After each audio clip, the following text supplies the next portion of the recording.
welcome to my channel. Jangan lupa subscribe ya.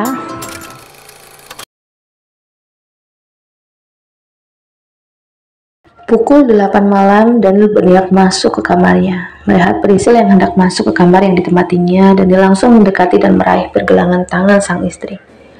"Mau kemana?" tanya Daniel. "Mau tidur. Aku lelah seharian ini," jawab Priscil seadanya. "Kamu benar tidur di kamar yang berbeda di malam pertama kita?" "Iya." Priscil lupa untuk itu.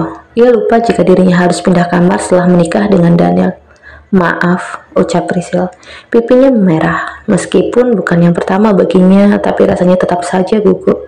Karena ini adalah pengalaman pertamanya sebagai seorang istri. Daniel membimbing Priscil untuk masuk ke kamarnya. "Disinilah kamu harusnya tidur, menemaniku, menghangatkan ranjangku." Priscil terpana pada ucapan Daniel. Ia tidak menyangka sifat asli bosnya akan terlihat secepat itu. "Kenapa? Ada yang salah dengan ucapanku?" Daniel bertanya sambil merapikan rambut Priscil ke belakang telinganya. "Aku tidak menyangka seorang Daniel ternyata begini aslinya." "Hei, kamu lupa, kita sudah menikah. Untuk apa lagi menutupi?" Iya. Mereka tersenyum bersama. Tangan Daniel terulur untuk mengusap pundak kepala istrinya itu. Priscil merasakan kenyamanan yang belum pernah ia rasakan. Karena sampai bercerai pun Brian tak pernah memperlakukan Priscil sebagaimana Daniel memperlakukannya. Sepasang suami istri itu saling memeluk, saling menyalurkan kehangatan. Ingat bahwa pintu kamar belum dikuncinya, Daniel segera melepas pelukannya di tubuh sang istri. Kemudian berjalan ke arah pintu dan segera menguncinya. Priscil yang memperhatikan gerak-gerik Daniel merasa panas dingin seketika. Tentu saja, seumur hidupnya hanya ada seorang pria menyentuhnya. Itu pun hanya sekali. Pria yang bukan suaminya. Dan malam ini bisa saja yang terjadi lebih dari sentuhan yang akan Daniel berikan padanya. Daniel berjalan ke arah Priscil yang merasa gugup. "Kamu kenapa?" tanya Daniel. Enggak kok, aku enggak apa-apa," jawab Priscil tanpa bisa menyembunyikan kegugupannya. "Jangan bilang kamu gugup." Priscil hanya bisa menunduk. "Hei, ini bukan yang pertama buat kita kan?" Tangan Daniel mulai berkelir ya. Ia sentuh dahi, pipi, bibir, rahang hingga leher Priscil dengan telunjuknya. Dikecupnya kening Priscil, pipi, kemudian bibir.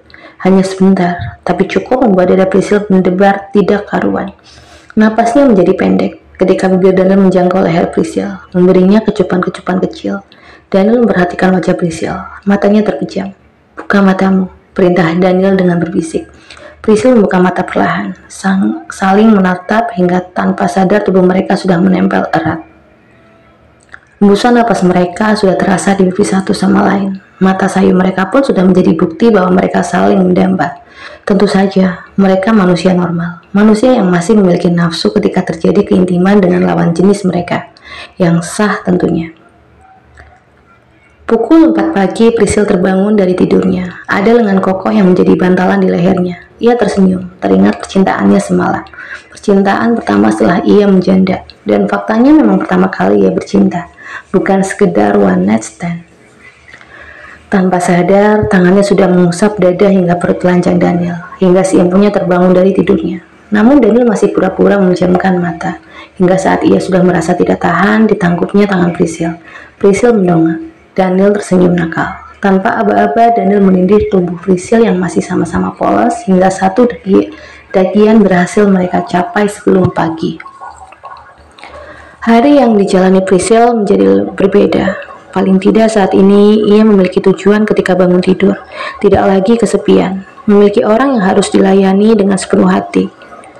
Harinya bersama Daniel sungguh berbeda. Tentu saja, Daniel sangat berbeda dengan Brian yang tidak mencintainya. Bagai di sinetron atau di novel, Daniel akan menyapa Priscil dengan ciuman mesranya. Jika tidak menemukan Priscil di kamar, maka Daniel akan mencarinya dan segera memeluknya dari belakang ketika menemukannya. Priscil bersyukur, paling tidak ia bisa merasakan bagaimana rasanya dicintai. Saat ini usia pernikahan Daniel dan Priscil sudah hampir 3 bulan. Tidak ada kendala apapun. Hanya saja Daniel sering memanggil nama Ca, yang entah siapa itu. Priscil sebenarnya ingin bertanya, namun ia takut memancing keributan. Apalagi apa yang terjadi hanya ada di alam bawah sadar Daniel, di mana matanya terpejam rapat, nyenyak tertidur. Akhirnya Priscil hanya bisa diam saja. Setelah menikah, Priscil tak lagi bekerja. Daniel yang melarangnya waktu hanya Priscil habiskan untuk bersantai di rumah. Siang yang begitu panas membuat siapapun pasti berpikir 2 kali untuk keluar rumah. Namun berbeda dengan orang yang saat ini sedang mengecat bel rumah Daniel. Ya sebentar, jawab Priscil sambil berjalan ke arah pintu. Vitati kebetulan sedang pulang kampung karena ada sanak saudaranya yang menikah. Priscil membuka pintu. Ada sesosok wanita yang sangat tidak asing baginya. Meskipun baru sekali ini Priscil bertemu dengannya. Di samping wanita itu ada seorang berseragam babysitter sedang menggendong balita yang usianya kira-kira setahun lebih. Wanita itu adalah Meta, mantan istri Daniel. Hai, sapa Meta. Boleh aku masuk? Sibuk memperhatikan Meta, Priscil sampai lupa mempersilakan wanita itu masuk. Oh, ya, silakan duduk. Meta dan babysitter anaknya masuk kemudian duduk di sofa ruang tamu. Mau minum apa? Tanya Priscil. Tidak usah repot-repot, aku bisa ambil sendiri. Dapurnya masih sama kan? Priscil lupa jika Meta adalah penghuni lama rumah yang sedang ia tempati. Oh iya, masih. Daniel pergi. Kok mobilnya tidak ada? Iya, pergi. Sebentar lagi juga pasti kembali. Oh iya, lupa. Aku mantan istrinya. Iya, aku tahu. Apa kamu tahu alasan kami bercerai? Dia sudah menceritakannya. Baguslah. Karena meskipun kami telah bercerai, kami tidak bisa melupakan kebiasaan kami. Dan Daniel pun masih sangat peduli padaku. Priscil menangkap sinyal bahwa dirinya harus waspada. Ia merasa jika Meta tidak rela Daniel menikahinya. Tak berselang lama, suara mobil terdengar. Daniel pulang. Ia turun dari mobil, berjalan menuju rumahnya. Kening Daniel berkerut saat melihat Meta mendekatinya.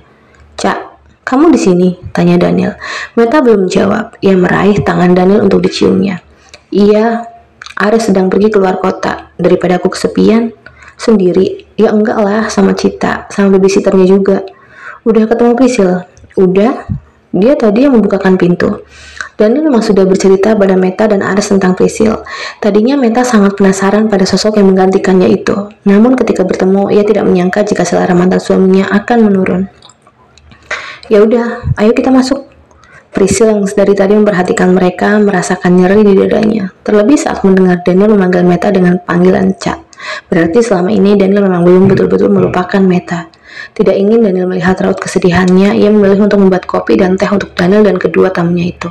Dari dapur di mana Priscil berdiri, ia bisa melihat bagaimana Daniel sangat menyayangi anak Meta. Sebagai seorang istri tentu saja, Priscil merasa cemburu. Priscil membawa nampan berisi secangkir kopi dan 2 cangkir teh hangat. Kemudian diletakkannya nampan itu di meja. Ia duduk di tempat semula. Dari tempatnya duduk, ia dapat mendengar semua yang Meta dan Daniel bicarakan. Sering-sering main ke sini, biar papa nggak kangen. Sontak Priscil mendongakkan kepalanya. Baru saja ia mendengar jika Daniel menyebutnya dirinya papa pada Cita. Tidak ingin mengganggu keharmonisan yang Meta dan Daniel ciptakan, Priscil memilih untuk meninggalkan mereka dan masuk ke kamar. Di dalam kamar, Priscil tak lagi mampu membendung air matanya. Harusnya ia jangan terlalu cepat mengambil keputusan. Ia tidak tahu, mampukah ia kembali bertahan jika nantinya ia terjatuh lagi. Di ruang tamu, Daniel baru sadar jika dirinya terlalu antusias pada Cita, hingga ia melupakan Priscil. Meminta izin pada Meta, Daniel mencari Priscil di kamar, karena tidak ditemukannya dimanapun di dalam rumahnya. Di sana di dalam kamar, Priscil sedang berbaring di atas ranjang membunyi pintu kamar. Mengira Priscil sedang istirahat, Daniel mengurungkan niatnya untuk masuk ke kamar. Daniel kembali ke ruang tamu. Tak berselang lama, Meta pamit untuk pulang. Daniel minta maaf pada Meta karena Priscil meninggalkannya. Ia mengatakan jika istrinya itu sedang tidak enak badan. Setelah Meta pergi, Daniel membawa cangkir yang telah kosong ke dapur dan meletakkannya di tempat piring kotor. Kemudian menghampiri Priscil di kamar. Masuk ke kamar, Daniel naik ke atas ranjang, kemudian memeluk Priscil dari belakang. Dari situ Daniel tahu jika istrinya sedang menangis. Kamu kenapa? Tanya Daniel, namun Priscil tak menjawab. Maafkan aku, tadi aku terlalu sibuk dengan Cita. Aku hanya terlalu menyayangi anak kecil. Kamu tahu sendiri, aku tidak bisa memilikinya. Priscil masih tak menjawab. Daniel menciumi kepala Priscil, berharap dengan itu Priscil akan percaya jika semuanya akan baik-baik saja.